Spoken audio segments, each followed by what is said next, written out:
Sir, category সংক্রান্ত একটি গুরুত্বপূর্ণ মামলায় জাস্টিস অমৃতা সেনার বেঞ্চ থেকে একটি ইন্ট্রিম অর্ডার আসলো পিটিশনারদের পক্ষে, যেটি ফ্রেশার বা ইন সার্ভিস টিচার সকলেই এর সঙ্গে যুক্ত। সেই মামলাটার টপিকটি কী এবং কী অর্ডার হলো এবং কেন তারা বঞ্চিত এবং বিচারপতি কী জানালেন, বিস্তারিত একটু জানাবেন।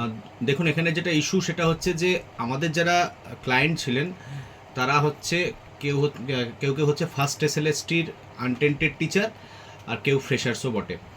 এবার এরা কি ব্যাপারটা কি, এদের সাথে যে ঘটনাটা ঘটলো সেটা হচ্ছে যে এরা হচ্ছে পিএইচ ক্যাটাগরির ক্যান্ডিডেট এবং এরা হচ্ছে অর্থোপেডিক্যালি ডিসেবলড, মানে অর্থোপেডিক্যালি হ্যান্ডিক্যাপ্ট।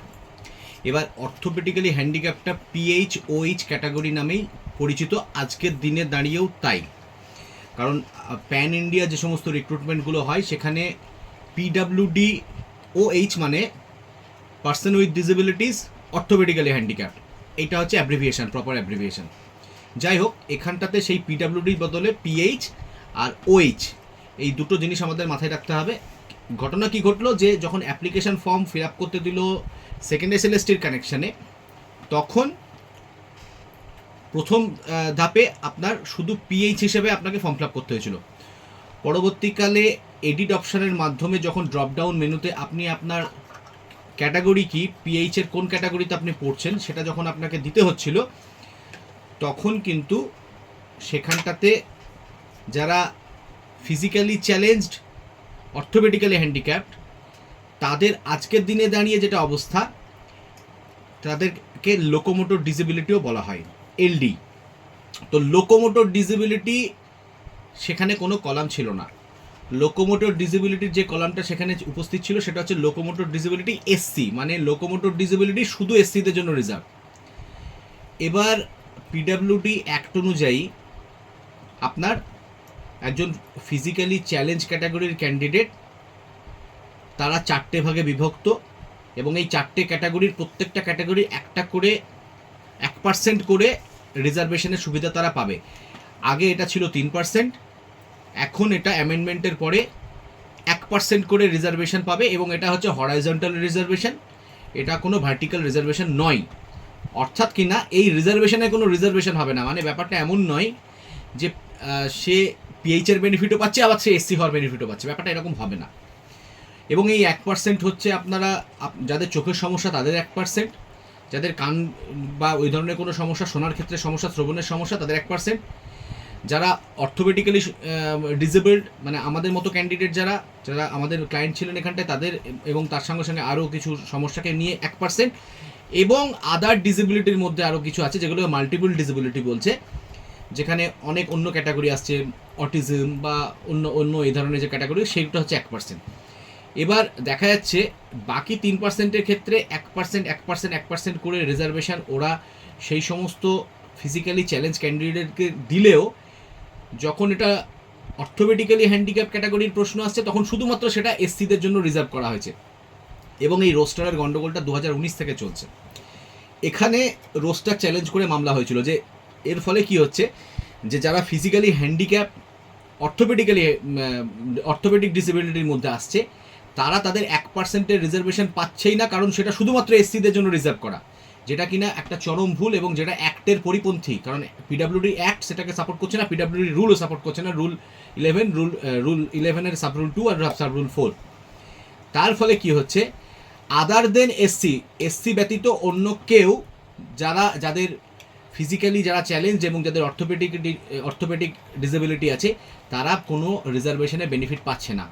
অথচ সুপ্রিম কোর্ট যখন বৈশাখী ভট্টাচার্যের মামলায় ফাইনাল জাজমেন্ট দেয় 3 এপ্রিল 2025, তখন বলেছিলেন যে যারা ফিজিক্যালি চ্যালেঞ্জ ক্যান্ডিডেট তাদেরকে এজ রিল্যাক্সেশন দিতে হবে, আর যদি প্রয়োজন পড়ে আদার কনসেশনও দিতে হবে। এখানে কনসেশন তো দিচ্ছেই না, ঘুরে যা ছিল রিজার্ভেশন, যেটা রিজার্ভেশনের জন্য আমি এন্টাইটেল সেটাও কেড়ে নিচ্ছে।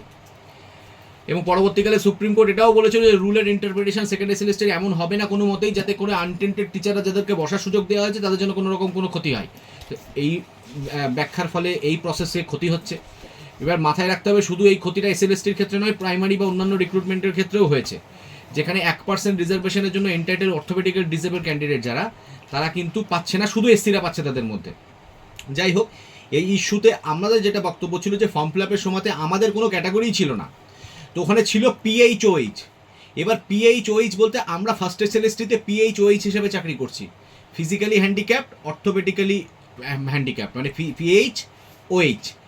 তো এখানে যেহেতু পিএইচওইচ ছাড়া আমার ক্যাটাগরির সঙ্গে সুটেবল কিছু ড্রপডাউন বক্সে ছিল না ফর্ম ফিল আপের সময়, তাই জন্য আমি পিএইচওইচ ভাবেই করেছি গুড ফেতে। এবং আমি দেখাতেও পারছি কোর্টকে যে এখন প্যান ইন্ডিয়া রিক্রুটমেন্টে এখনও পর্যন্ত পিএইচওইচ মানে হচ্ছে আপনার অর্থোপেডিক্যালি হ্যান্ডিক্যাপ ক্যান্ডিডেটদেরকেই বোঝাচ্ছে।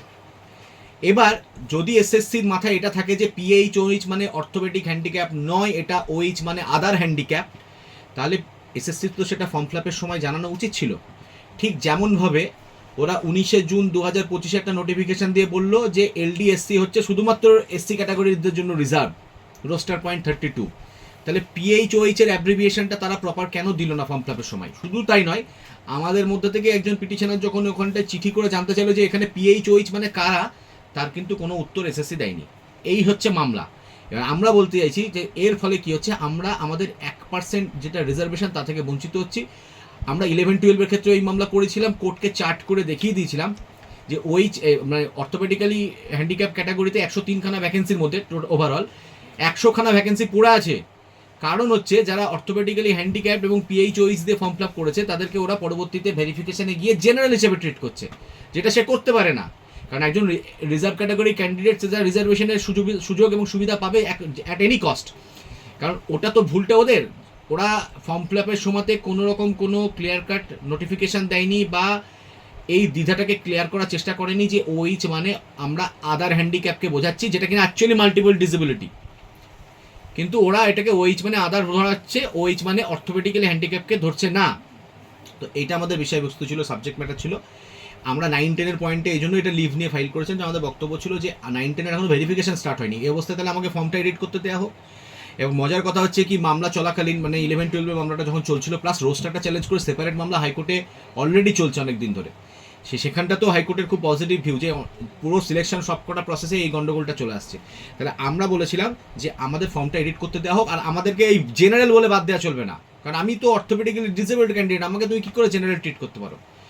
এইটাতে আমাদেরকে একটা ইন্টারিম অর্ডার কোর্ট দিয়েছে, যেটা আমরা চাইছিলাম।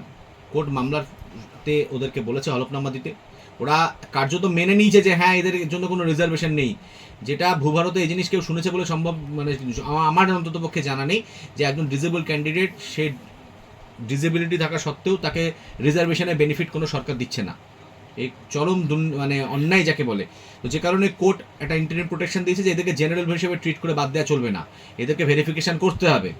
তো এই একটা হয়েছে, আশা করছি এর ফলে এই যে এই ক্যাটাগরি ক্যান্ডিডেট যারা তারা সুরাহা আপাতত কিছুটা অবশ্যই পাবে। আলটিমেটলি মামলা ফাইনাল হিয়ারিং হবে, কিন্তু আমরা ইন্টারিম প্রোটেকশনটা পেয়েছি, যেটা আমরা আমাদের আশু দরকার ছিল, কারণ ভেরিফিকেশান স্টার্ট হওয়ার আগেই, নাহলে ভেরিফিকেশান স্টার্ট করে আমাদের আবার 11-12 মতো বাদ দিয়ে দিত। বাকি 11-12 আমরা জিতবো অবশ্যই, কারণ আমরা জেতার ব্যাপারে আশাবাদী, কারণ রোস্টার যে ওরা ভুল করেছিল সেটা ওরা প্রমাণ করে দিল। রোস্টারটা এর মধ্যে চেঞ্জ করে ফেলেছে, 27/1/2026 নতুন রোস্টার নিয়ে এসেছে। নতুন রোস্টার নিয়ে এসে ওরা কী করেছে, 1% যেটা সেগ্রিগেশন দরকার ছিল সেই সেগ্রিগেশনটা করেইনি, 3% আনরিজার্ভদের জন্য দিয়ে দিয়েছে, বেঞ্চমার্ক ডিসেবিলিটিতে 1% আবার এসসিদের জন্য রেখে দিয়েছে, মানে এখানেও ভুলই আছে।